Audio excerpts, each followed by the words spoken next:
Hello प्यारे बच्चों, स्वागत है आपका आपके अपने चैनल फी टाइम में।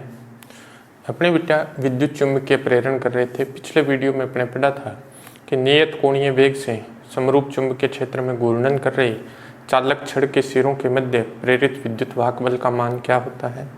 दूसरा अपने देखा था कि घूर्णन कर रही चकती के केंद्र और वृद्धि के मध्य प्रेरित विद्युत वाहक बल। और फिर अपने किया था बेटा जनित्र। अब आते हैं बेटे मोस्ट इम्पोर्टेंट टॉपिक है अपने पास भंवर धाराएं। भंवर धाराएं क्या है, भंवर धारा किसे कहते हैं, भंवर धाराएं क्या है और भंवर धाराओं के क्या क्या उपयोग हैं, और जिनके उपयोग होते हैं बेटे उनकी कोई ना कोई हानियां भी होती है। तो भंवर धारा की हानियां भी अपने पढ़ेंगे।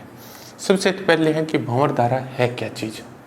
भंवर धाराएं किसे कहते हैं, जब किसी चालक, जैसे अपने पास चकती है या कोई चालक प्लेट है, चालक प्लेट है, चकती या चालक प्लेट से संबद्ध चुंबकीय फ्लक्स में परिवर्तन होता है बेटा, तब क्या होता है, इस चालक प्लेट में धारा यानी प्रेरित विद्युत वाहक बल उत्पन्न होता है, जिससे क्या होती है, इसमें धारा बहती है।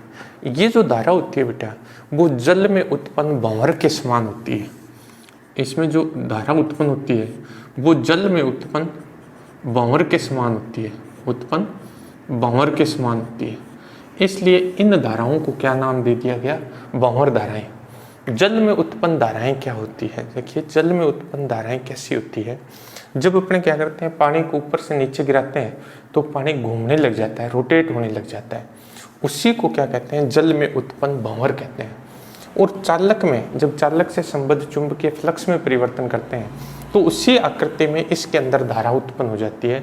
इसलिए इनका नाम क्या रख दिया गया, भंवर धाराएं रख दिया गया। दोबारा सुनिए बेटा, जब किसी चालक जैसे चकती या चालक प्लेट से संबद्ध चुंबकीय फ्लक्स में परिवर्तन होता है तब उसके अंदर क्या होता है, विद्युत वाहक बल प्रेरित हो जाता है, जिससे क्या होती है, उसमें धारा प्रेरित होती है। ये धारा जो है वो जल में उत्पन्न भंवर के समान होती है, इसलिए इन्हें भंवर धाराएं कहते हैं। भंवर धाराएं जो होती है बेटा वो लेंज के नियम का पालन करती है, लेंज के नियम का पालन करती है, अर्थात उन कारणों का विरोध करती है जिनके कारण इनकी उत्पत्ति होती है। इन धाराओं की खोज जो है वो 1885 में फोको नामक वैज्ञानिक था बच्चे, ठीक है। फोको नामक वैज्ञानिक ने इनकी खोज की थी। फोको नामक वैज्ञानिक ने इन धाराओं की खोज की थी, इसलिए इन धाराओं को फोको धाराएं भी कहते हैं, फोको धाराएं भी कहा जाता है। या तो भंवर धारा नाम दिया जाता है बेटा, या क्या कहते हैं, फोको धाराएं भी कहते हैं, क्योंकि इनकी खोज जो है वो फोको नामक वैज्ञानिक ने की थी। अब आता है बेटा कि किस तरह से ये उत्पन्न होती है, अपने इसका एग्जाम्पल देख लेते हैं। इसके लिए अपने क्या करते हैं बेटा, एक चालक प्लेट को समरूप चुंबकीय क्षेत्र में प्रवेश करवाते हैं। समरूप चुंबकीय क्षेत्र कागज के तल के लंबवत नीचे की तरफ है। ये एक समरूप चुंबकीय क्षेत्र है जो कागज के तल के लंबवत नीचे की तरफ है। अपने क्या करते हैं, एक चालक प्लेट को इसके अंदर प्रवेश करवाते हैं। जब अपने एक चालक प्लेट को इसके अंदर प्रवेश करवाते हैं तो इससे संबद्ध चुंबकीय फ्लक्स में क्या होती है, वृद्धि होती है। जब चुंबकीय फ्लक्स में वृद्धि होगी यानी परिवर्तन होगा तो इसमें विद्युत वाहक बल प्रेरित होगा, जिससे इसमें क्या होगी, भंवर धारा उत्पन्न होगी। अब यहाँ ध्यान रखना है बेटा, भंवर धारा जो है वो किसकी वजह से उत्पन्न हो रही है, फ्लक्स में वृद्धि के कारण उत्पन्न हो रही है। तो भंवर धारा इस तरह से उत्पन्न होगी कि ये फ्लक्स वृद्धि का क्या करेगी, विरोध करेगी। तो धारा की दिशा इस तरह से होगी कि जो चुंबकीय क्षेत्र, धारा के कारण जो चुंबकीय क्षेत्र होगा वो इस पहले से उत्पन्न चुंबकीय क्षेत्र से क्या होगा, विपरीत दिशा में होगा। मतलब धाराएं इस तरह से इसके अंदर चालक में प्रवाहित होगी, उनकी दिशा क्या होगी वो अपने बात करते हैं अभी। अब देखिए, चुंबकीय क्षेत्र तल के लंबवत नीचे की तरफ है, ये धाराएं इस तरह से उत्पन्न होगी कि ये चुंबकीय क्षेत्र तल के लंबवत ऊपर की तरफ उत्पन्न कर देगी। तो ऊपर की तरफ किसी लूप में धारा ऐसे बहेगी तब चुंबकीय क्षेत्र ऊपर की तरफ होता है। तो इनमें भंवर धारा की दिशा ये हो जाएगी। जब इस चालक प्लेट को अपने समरूप चुंबकीय क्षेत्र में प्रवेश करवाते हैं इसका उल्टा बेटा, अगर अपने क्या करते हैं, चालक प्लेट को समरूप चुंबकीय क्षेत्र से बाहर निकालते हैं, जब अपने क्या करते हैं बेटा, किसी चालक प्लेट को समरूप चुंबकीय क्षेत्र से बाहर निकालते हैं, ये चालक प्लेट है, इसको इस समरूप चुंबकीय क्षेत्र से क्या कर रहे हैं, बाहर निकाल रहे हैं। जब बाहर निकालेंगे तो फ्लक्स में क्या होगी, कमी होगी, और फ्लक्स में जब कमी होगी तो फिर क्या होगा, विद्युत वाहक बल प्रेरित होगा। अब फिर धारा उत्पन्न होगी, लेकिन अब जो धारा उत्पन्न होगी वो इस तरह से प्रवाहित होगी कि ये इस फ्लक्स में कमी का क्या करेगी, विरोध करेगी। लेंज का नियम ये कहता है कि उन कारणों का विरोध करती है जिसके कारण उत्पन्न होती है। तो अब इस चालक में जो भंवर धारा उत्पन्न होगी उसकी दिशा इस तरह से होगी कि ये चुंबकीय क्षेत्र में क्या करेगी, वृद्धि करेगी। मतलब भंवर धारा की दिशा ये हो जाएगी, यानी भंवर धारा इस तरह से क्या होता है बेटा, भंवर धाराएं उत्पन्न होती है। जब किसी चालक को समरूप चुंबकीय क्षेत्र में प्रवेश करवाएंगे तो इस तरह से उत्पन्न होगी, और जब बाहर निकालेंगे तो इस तरह से उत्पन्न होती है। मतलब ये लेंज के नियम का पालन करेगी, मतलब उन कारणों का विरोध करेगी जिसके कारण ही इनकी उत्पत्ति होती है। तो ये थी बेटा भंवर धारा क्या है। अब आता है भंवर धाराओं के उपयोग क्या है। उपयोग क्या है भंवर धाराओं के? भंवर धाराओं के उपयोग में अपने पास क्या है बच्चे, भंवर धाराओं के उपयोग, भंवर धाराओं के उपयोग।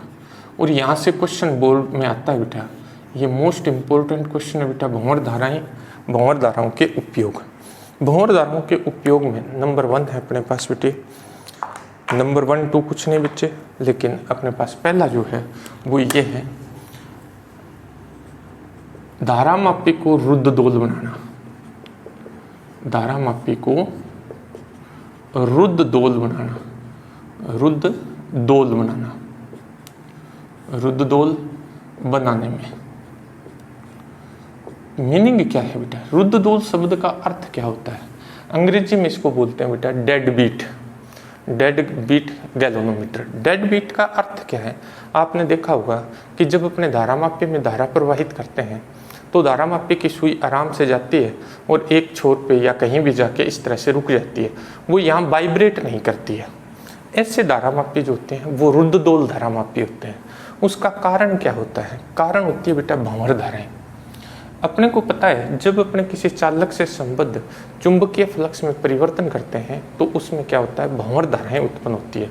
भंवर धाराएं उन कारणों का विरोध करती है जिसके कारण इनकी उत्पत्ति होती है, जिससे क्या होता है, अवमंदन उत्पन्न होता है। जिससे क्या उत्पन्न होता है, अवमंदन उत्पन्न होता है। इसी गुण का उपयोग जो है वो धारामापी को रुद्धदोल बनाने में किया जाता है। देखिए अपने क्या किया था, धारामापी पढ़ा था बेटा, और अपने कहा था धारामापी के अंदर एक नरम लोहे का क्रोड बेलन रखा जाता है। नरम लोहे का क्रोड रखा जाता है। ये क्रोड 2 काम करता है बेटा। एक काम तो क्या करता है कि इसके अंदर भंवर धाराएं उत्पन्न होती है। ये भंवर धाराएं जो है इस धारामापी को रुद्धदोल बनाने का काम करती है। दूसरा जो उपयोग है बेटा वो अपने पास ये है कि ये चुंबकीय क्षेत्र में क्या करता है, वृद्धि करता है। तो 2 काम करता है ये। तो यहाँ इसको रुद्धदोल बनाने में किसका उपयोग किया जाता है, भंवर धाराओं का उपयोग किया जाता है। दूसरा बेटा ये अपने पास विद्युत रेलगाड़ियाँ जो होती है, विद्युत रेलगाड़ियों में क्या करते हैं बेटा, ब्रेक के रूप में काम में लिया जाता है। ब्रेक, विद्युत रेलगाड़ियाँ जो होती है बेटा, रेलगाड़ियाँ चाहे कैसी हो, उनके जो पहिए हैं वो एक दूरी से जुड़े हुए होते हैं। पहिए जो हैं वो इस तरह से, रोड होती है जिसको दूरी बोलते हैं, उसके दोनों तरफ पहिए जुड़े होते हैं। इस दूरी के साथ एक ड्रम जुड़ा होता है। ये दूरी है, इस तरह से ये पहिए इसके साथ जुड़े हुए होते हैं। यहाँ एक ड्रम जुड़ा होता है और इस ये ड्रम क्या करता है बेटा, पहियों के साथ घूर्णन करता है। जब ब्रेक लगाने होते हैं बेटा तो इन पर क्या करते हैं, चुंबकीय क्षेत्र आरोपित कर देते हैं। ये जो ड्रम है, इन ड्रम पर क्या करते हैं, चुंबकीय क्षेत्र आरोपित करते हैं। इन ड्रम पर चुंबकीय क्षेत्र जो है वो आरोपित कर दिया जाता है। जब चुंबकीय क्षेत्र आरोपित करेंगे और उस चुंबकीय क्षेत्र में ये ड्रम घूर्णन करेगा तो इससे संबद्ध चुंबकीय फ्लक्स में परिवर्तन होगा, जिससे क्या होगा, इसमें विद्युत वाहक बल प्रेरित होगा और इसमें भंवर धारा उत्पन्न हो जाएगी। वो भंवर धारा क्या करेगी, इसकी गति का विरोध करेगी। ये सभी पहियों के साथ ऐसा होता है। तो जब इस तरह से सभी पहियों की गति का विरोध होगा तो उस पर क्या लग जाता है, ब्रेक लग जाता है। इस तरह से क्या है कि ब्रेक में, विद्युत रेलगाड़ियों में ब्रेक में इसका उपयोग किया जाता है।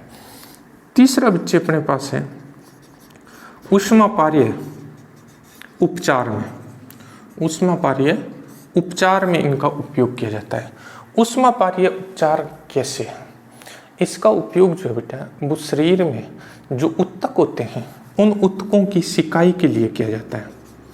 ऊतक जो होते हैं उन ऊतकों की सिकाई के लिए, यानी बॉडी में, ह्यूमन बॉडी में जो अपने पास ऊतक होते हैं उन ऊतकों की सिकाई के लिए इस उपचार का उपयोग किया जाता है। क्या करते हैं, शरीर के जिस भाग में कोई भी ऊतक कमज़ोर है या वो डैमेज है तो उसकी सिकाई करने के लिए क्या करते हैं, उस पर तांबे के तारों की कुंडली लपेट देते हैं। और जब तांबे के तारों की कुंडली लपेटते हैं और इसमें धारा प्रवाहित करते हैं, धारा प्रवाहित करते हैं तो क्या होता है, ऊतकों में भंवर धाराएं उत्पन्न हो जाती है जो ऊष्मा उत्पन्न करती है, जिससे इन ऊतकों की क्या होती है, सिकाई होती है। इस विधि को ऊष्मापार्य उपचार कहते हैं बेटा। चौथा जो उपयोग है बेटा इसका, किसका, भंवर धाराओं का उपयोग जो है, चौथा उपयोग है बेटे अपने क्या है, प्रेरण भट्टी के रूप में। प्रेरण भट्टी के रूप में इसका उपयोग किया जाता है। अपने जानते हैं बेटे चालक जो होते हैं, चालकों का प्रतिरोध कम होता है। चालक का प्रतिरोध जो होता है बेटा वो कम होता है। चालकों का प्रतिरोध कम होने के कारण इनमें जो भंवर धाराएं उत्पन्न होती है बेटा उनका मान बहुत अधिक होता है। और जब भंवर धारा बहुत अधिक उत्पन्न होगी तो इनके अंदर क्या है, ऊष्मा अधिक उत्पन्न होती है। इस प्रकार जो ऊष्मा उत्पन्न होती है बेटा वो आरोपित चुंबकीय क्षेत्र की तीव्रता के वर्ग के समानुपाती होती है। इसलिए उच्च आवृत्ति का, उच्च तीव्रता का चुंबकीय क्षेत्र आरोपित करेंगे अपने, उच्च तीव्रता का चुंबकीय क्षेत्र आरोपित करके अपने क्या करेंगे बेटा, बहुत अधिक मात्रा में ऊष्मा उत्पन्न करते हैं। जब बहुत अधिक मात्रा में ऊष्मा उत्पन्न होगी तो इस ऊष्मा से क्या होगा, इस ऊष्मा के संपर्क में जो भी धातु होती है वो धातु पिघल जाती है। दो धातुओं को अगर इकट्ठा रख कर इस तरह से पिघला दिया जाए तो मिश्र धातु बन जाती है, या फिर धातु शोधन में भी इसका उपयोग किया जाता है। तो ये है प्रेरण भट्टी। ये उपयोग होगी बेटा क्या, धारामापी को रुद्धदोल बनाने में, विद्युत रेलगाड़ियों के ब्रेक के रूप में, ऊष्मापार्य उपचार में और प्रेरण भट्टी के रूप में इनका उपयोग किया जाता है। भंवर धाराओं की कुछ हानियां भी है बेटा। भंवर धाराएं जो है बेटे उनसे हानियां भी होती हैं। भंवर धाराओं की हानियां, धाराओं की हानियां, हानियां क्या है, पहला अपने पास है भंवर धारा के कारण, पहला दूसरा क्या एक साथ ही बात करते हैं। भंवर धारा जहां भी उत्पन्न होती है बेटा तो इसके कारण क्या होती है, ऊष्मा उत्पन्न होती है। ऊष्मा उत्पन्न होती है तो ऊर्जा की हानि होती है। तो सबसे बड़ा जो इनका हानि है वो ऊष्मा के रूप में ऊर्जा की क्या करती है, ये हानियां कर देती है। जैसे ट्रांसफार्मर है, ट्रांसफार्मर में ऊर्जा हानि का एक मेजर कंसेप्ट है क्या, भंवर धारा। इसी तरह से डायनमो है, अपने पास जनरेटर है, इनके अंदर भी ऊर्जा की हानि होती है। उसमें मेजर पार्ट किसका होता है, भंवर धाराओं के कारण ऊर्जा की हानि होती है। तो ये अपने पास क्या है, यानी भंवर धाराएं ऊष्मा के रूप में ऊर्जा की क्या करती है, हानि करती है। तो ये था बेटा टॉपिक अपना क्या, भंवर धाराएं, भंवर धाराओं के उपयोग और भंवर धाराओं की हानियाँ। मोस्ट इम्पोर्टेंट क्वेश्चन है बेटा, ठीक है। अब आता है अपने पास स्वप्रेरण। सेल्फ इंडक्शन क्या है, स्वप्रेरण, सेल्फ इंडक्शन, सेल्फ इंडक्शन, स्वप्रेरण क्या चीज है। देखिए बेटा शब्द का सिंपल सा अर्थ है स्वप्रेरण, अपने आप से प्रेरणा लेना। सिंपल सा अर्थ है कि अपने आप से प्रेरणा लेना। याद भी इसी तरह से रखोगे तो बहुत अच्छी तरह से आपको याद हो जाएगा। अपने आप से प्रेरणा लेना क्या है, स्वप्रेरणा है। लेकिन अपने को तो क्या करना है, फिजिक्स की भाषा में पढ़ना है बेटा इसको। तो फिजिक्स की भाषा में अपने पास सेल्फ इंडक्शन क्या चीज़ है। जब अपने किसी कुंडली में प्रवाहित धारा के मान में परिवर्तन करते हैं तो उसी कुंडली में क्या होता है, विद्युत वाहक बल प्रेरित हो जाता है जो कुंडली में धारा में परिवर्तन का क्या करता है, विरोध करता है। इस घटना को क्या कहते हैं, स्वप्रेरण कहते हैं। जैसे अपने पास बेटा ये कुंडली है, इस कुंडली के साथ अपने क्या करते हैं बेटा, एक विद्युत वाहक बल का स्रोत जोड़ देते हैं बेटा, और एक टेपिंग की लगा देते हैं। मैं 2 चित्र बनाता हूँ, इसको अपने 2 कंडीशन देखेंगे। सेम कुंडली है, इसके अपने 2 चित्र बना दिए बेटा। फर्स्ट अपने क्या करते हैं बेटा, इस टेपिंग की को दबाते हैं। जब टेपिंग की को दबाएंगे बेटे तो धारा का मान 0 से I तक बढ़ेगा। जब 0 से I तक धारा बढ़ेगी बेटा तो इसके अंदर क्या होगा, विद्युत वाहक बल प्रेरित होगा। मतलब इसके अंदर क्या होगा, फ्लक्स में परिवर्तन होगा, और फ्लक्स में परिवर्तन के कारण क्या होगा, विद्युत वाहक बल प्रेरित होगा, जो इस धारा में वृद्धि का क्या करता है, विरोध करता है। अब अपने टिपिंग की को एकदम हटा देंगे, जैसे ये स्थिति है। जब अपने टिपिंग की को एकदम से हटाएंगे तो धारा का मान I से किधर जाएगा बेटा, 0 की तरफ जाएगा। यहाँ तो 0 से किधर गया, I मैक्सिमम की तरफ, या मैक्सिमम से किधर गया बेटा, 0 की तरफ। तो जैसे ही क्या होगा, धारा का मान अपने क्या करेंगे, मतलब टिपिंग की को उठाएंगे तो इससे जो फ्लक्स संबद्ध था उस फ्लक्स में क्या होगी, कमी होगी।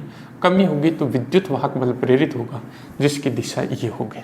मतलब यहाँ ये धारा वृद्धि का विरोध कर रहा है बेटा, यहाँ ये धारा में कमी का विरोध कर रहा है। इस प्रकार किसी परिपथ में प्रवाहित धारा के मान में परिवर्तन करने से स्वयं उसी परिपथ में विद्युत वाहक बल प्रेरित होने की जो घटना होती है, इसे क्या कहते हैं, स्वप्रेरण, या इसे क्या कहते हैं, स्वप्रेरण, सेल्फ इंडक्शन कहते हैं।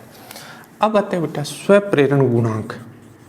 स्वप्रेरण गुणांक या स्वप्रेरकत्व, स्वप्रेरकत्व दोनों ही शब्द काम में आते हैं बेटा।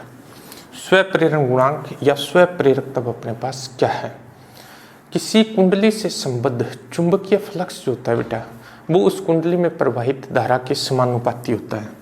कुंडली से संबद्ध चुंबकीय फ्लक्स कुंडली में प्रवाहित धारा के क्या होता है, समानुपाती, यानी φB इज डायरेक्टली प्रोपोर्शनल क्या होता है, I होता है।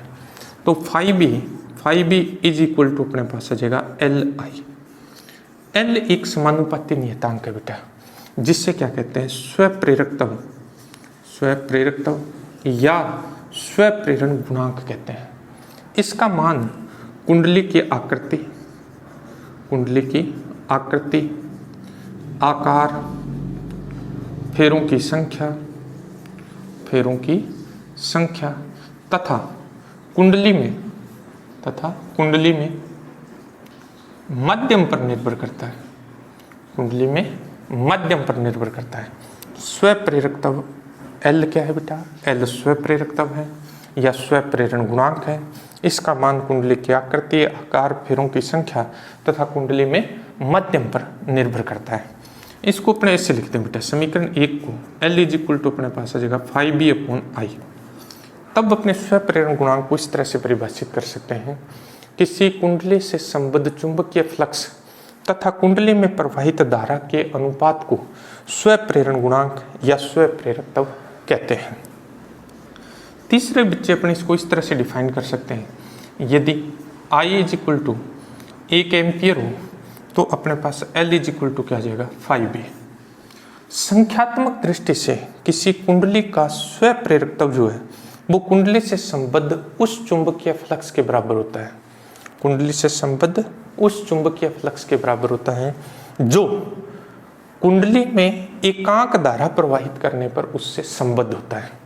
किसी कुंडली का संख्यात्मक दृष्टि से किसी कुंडली का स्वप्रेरकत्व कुंडली से संबद्ध उस चुंबकीय फ्लक्स के बराबर होता है जो कुंडली में एकांक धारा प्रवाहित करने पर उससे संबद्ध होता है। अब नेक्स्ट डेफिनेशन अपने जानते हैं बेटा, लेंज और फेराडे के नियम से, लेंज और फेराडे के नियम से एक परिभाषा अपने यूं भी दे सकते हैं बेटा, E इज इक्वल टू प्रेरित विद्युत वाहक बल होता है बेटा -d∅B/dt। φB का मान समीकरण 1 से रखते हैं बेटा, तो E इज इक्वल टू अपने पास आ जाएगा -d/dt of LI। L constant है बेटा, E इज इक्वल टू आ जाएगा -L di/dt। L is equal to आ जाएगा बच्चे E/-di/dt। तो कुंडली में प्रेरित विद्युत वाहक बल तथा धारा परिवर्तन के ह्रास की दर के अनुपात को स्वप्रेरकत्व कहते हैं। कुंडली में प्रेरित विद्युत वाहक बल तथा धारा परिवर्तन के ह्रास की दर का जो अनुपात है उससे क्या कहते हैं बेटा, स्वप्रेरकत्व कहते हैं। यदि -di/dt is equal to 1 ampere प्रति सेकेंड हो तो L इज इक्वल टू अपने पास E हो जाएगा बेटा। तो अपने इसको यूं भी कह सकते हैं, संख्यात्मक दृष्टि से कुंडली का स्वप्रेरकत्व जो है वो कुंडली से संबद्ध प्रेरित विद्युत वाहक बल के बराबर होता है, जबकि कुंडली में धारा परिवर्तन के ह्रास की दर क्या हो, 1 एम्पियर प्रति सेकेंड हो। अब देखो बेटा, जो विद्युत वाहक बल का स्रोत है वो धारा प्रवाहित करने के लिए इस विद्युत वाहक बल के विरुद्ध क्या करता है, कार्य करता है। प्रेरित विद्युत वाहक बल के विरुद्ध कार्य करता है। तो विरुद्ध कार्य करता है तो -EI/dt। अपने कार्य W इज इक्वल टू होता है बेटा VIT। V की जगह तो आ गया प्रेरित विद्युत वाहक बल, I की जगह I आ गया, dt अल्प समय के लिए बात करें तो dt आ जाएगा। अपने इसमें E का मान रख देते हैं बेटा, E का मान अपने ये वाला मान रख देते हैं। E का जब ये मान रखेंगे तो dW इज इक्वल टू अपने पास आ जाएगा E का मान है -LdI/dt इंटू IDT। dt से dt कैंसिल हो गया, dW इज इक्वल टू अपने पास आ जाएगा माइनस प्लस LI/DI। अगर अपने क्या करते हैं बेटा, इसमें धारा 0 से लेकर I0 तक प्रवाहित करना चाहते हैं तो कुल कार्य इस समीकरण का समाकलन कर देंगे, यानी W इज इक्वल टू अपने पास आ जाएगा बेटा L बाहर आ जाएगा, समाकलन करेंगे ये हो जाएगा I²/2 लिमिट 0 से I0, यानी W इज इक्वल टू आ जाएगा ½ LI0 का स्क्वायर। ये फॉर्मूला भी अपने आप में इम्पोर्टेंट है, यह चुंबकीय स्थितिज ऊर्जा का फॉर्मूला होता है बेटा, चुंबकीय स्थितिज ऊर्जा का। लेकिन अपने को यहाँ L चाहिए, L इज इक्वल टू अपने पास आ जाएगा 2W/I0 का स्क्वायर। L यदि I0 is equal to 1 ampere हो तो L इज इक्वल टू अपने पास आ जाएगा 2W। तो अपने यहाँ भी L को परिभाषित कर सकते हैं। L को कैसे परिभाषित करेंगे बेटा, किसी कुंडली में एकांक धारा प्रवाहित करने के लिए विद्युत वाहक बल के स्रोत द्वारा प्रेरित विद्युत वाहक बल के विरुद्ध किए गए कार्य के दुगुने मान को स्वप्रेरकत्व कहते हैं। किसी कुंडली में एकांक धारा प्रवाहित करने के लिए विद्युत वाहक बल के स्रोत द्वारा किए गए कार्य के दुगुने मान को क्या कहते हैं, स्वप्रेरकत्व कहते हैं। अब आता है बेटा मात्रक। मात्रक क्या है, स्वप्रेरकत्व का या स्वप्रेरण गुणांक का मात्रक या स्वप्रेरकत्व का मात्रक। मात्रक क्या आ जाएगा अपने पास, देखिए एक मात्रक तो अपने यहाँ से लिखेंगे बेटा, ठीक है, एक मात्रक अपने यहाँ से लिखेंगे बच्चे, एक मात्रक अपने यहाँ से लिखेंगे बेटा, ठीक है। तो SI पद्धति की मात्रक है ये सारे, यहाँ से लिखेंगे। पहला फ्लक्स का मात्रक होता है वेबर, धारा का मात्रक होता है एम्पियर, तो वेबर प्रति एम्पियर। प्रेरित विद्युत वाहक बल का मात्रक है बेटा वोल्ट बट्टा धारा बट्टा समय, तो एम्पियर प्रति सेकंड, तो यह आ जाएगा वोल्ट सेकंड बट्टा एम्पियर। यहाँ से लिखेंगे तो यह आ जाएगा बच्चे जूल बट्टा एम्पियर स्क्वायर। और एक मात्रक होता है बेटा हेनरी, सबसे ज़्यादा यूज होता है बेटा हेनरी। हेनरी वैज्ञानिक का नाम है जिसने किसकी खोज की थी बेटा, चुंबकीय प्रेरण की खोज की थी फैराडे के साथ ही। तो उसके सम्मान में इसका मात्रक क्या रख दिया गया, हेनरी रख दिया गया। चारों एक जैसे मात्रक है बेटा, वेबर प्रति एम्पियर, वोल्ट सेकंड बटा एम्पियर, जूल बटा एम्पियर स्क्वायर और हेनरी। विमा बेटे, विमा अपने इससे लिखेंगे, इजी लिखी जाएगी। कार्य की विमा होती है बेटा M1 L2 T-2, धारा की अपने पास A2, तो ये बन जाएगी अपने पास M1 L2 T-2 A-2। ये अपने पास क्या हो गया, इसका विमीय सूत्र हो गया। तो ये था बेटा स्वप्रेरकत्व या स्वप्रेरण क्या है, स्वप्रेरण गुणांक क्या है, ठीक है, उनकी परिभाषाएं क्या क्या है बेटा, और ये इसके मात्रक हो गए बेटा, और ये इसकी विमा है। अब आता है बेटा कुंडली का स्वप्रेरकत्व ज्ञात करना। कुंडली का स्वप्रेरकत्व,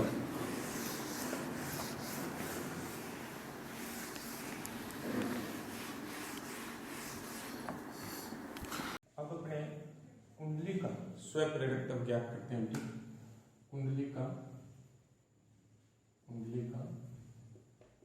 स्व प्रेरकत्व अपने मान लेते हैं, माना एक वर्ताकार कुंडली बेटा, वर्ताकार कुंडली में फेरों की जो संख्या है, फेरों की संख्या n, कुंडली में फेरों की संख्या n है। कुंडली की त्रिज्या जो बेटा, त्रिज्या r, कुंडली की त्रिज्या r। कुंडली में I प्रबलता की धारा प्रवाहित होती है।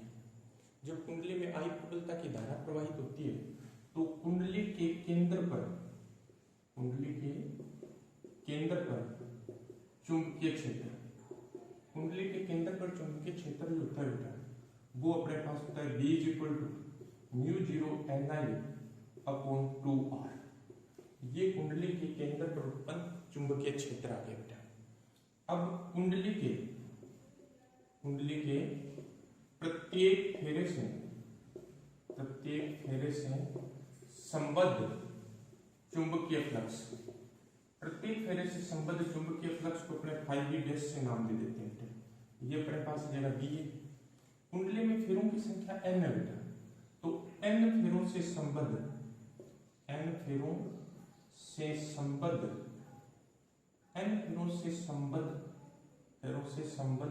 कुल चुंबकीय फ्लक्स,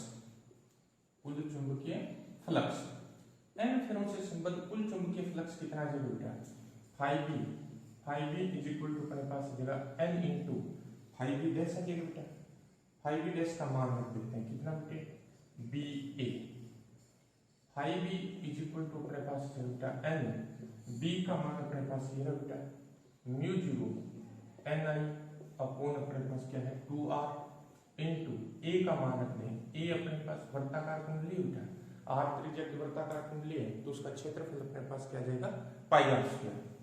इस r से बेटा इसकी पावर कैंसिल हो जाएगी, ये अपने पास आ गया φb आ गया μ0n² I πr अपने पास आ गया 2। ये अपने पास क्या है बेटा, कुंडली से संबद्ध फ्लक्स आ गया। अब स्व प्रेरकत्व की परिभाषा से स्व प्रेरकत्व की परिभाषा क्या थी बेटा, स्व प्रेरकत्व की परिभाषा थी बेटे अपने पास L अपने पास क्या थी बेटे φb/I। ये समीकरण नंबर दे देते हैं बेटे इसको 2। समीकरण 2 से मान रखने पर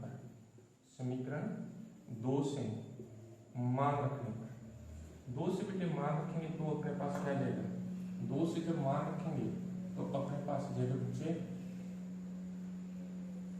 L φb का मान रख देंगे, यानी φb/I आ जाएगा बेटा, जो अपने पास बचेगा μ0 अपने पास जाएगा n² πr अपने पास 2। ये बेटा कुंडली का क्या गया अपने पास है, स्व प्रेरकत्व आ गया। कुंडली के स्व प्रेरण गुणांक का सूत्र या कुंडली का स्व प्रेरकत्व आ गया। अगर अपने पास कुंडली में हवा या निर्वात के अलावा अन्य माध्यम, यानी माध्यम के लिए कुंडली में हवा या निर्वात के अलावा अन्य कोई माध्यम, तब L μn² πr अपने पास क्या है बेटा 2 आ जाएगा। अपने जानते हैं बेटा μ क्या होता है, μ0 μr होता है बेटा। अगर ये वैल्यू अपने इसमें पुट करेंगे तो अपने पास क्या आ जाएगा L अपने पास क्या μ0 μr n² πr अपने पास क्या है 2 आ गया। तो ये था अपने पास कुंडली का स्व प्रेरकत्व। कुंडली के स्व प्रेरकत्व का ये फॉर्मूला बेटा, माध्यम है तो अपने पास क्या जाएगा, ये फॉर्मूला जाएगा। मोस्ट इंपोर्टेंट स्व प्रेरकत्व है क्या चीज, स्व प्रेरण की परिभाषा क्या है बेटा, ठीक है, और इनके मात्रक, स्व प्रेरकत्व की मात्रक क्या है, इंपोर्टेंट क्वेश्चन है बेटा। अच्छी तरह से आपको इसे करना है, पूरा अच्छी तरह से समझना है। अगर किसी तरह की समस्या है आपको तो मुझे कमेंट करना, वीडियो को शेयर करना और चैनल को सब्सक्राइब करना। थैंक यू बेटे।